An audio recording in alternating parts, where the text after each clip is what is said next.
المستعان وعليك البلاغ ولا حول ولا قوة إلا بالله العلي العظيم.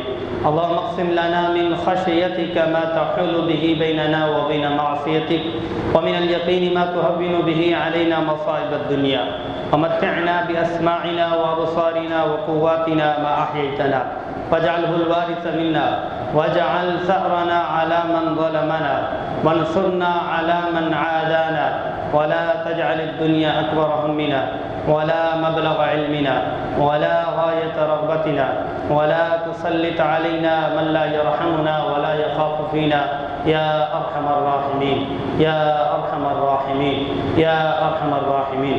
عباد الله رحمكم الله، إن الله يأمر بالعدل والإحسان وإيتاء ذي القربى وينهى عن الفحشاء والمنكر ولذكر الله أكبر والله يعلم ما تصنعون. صف درست فرمائیں.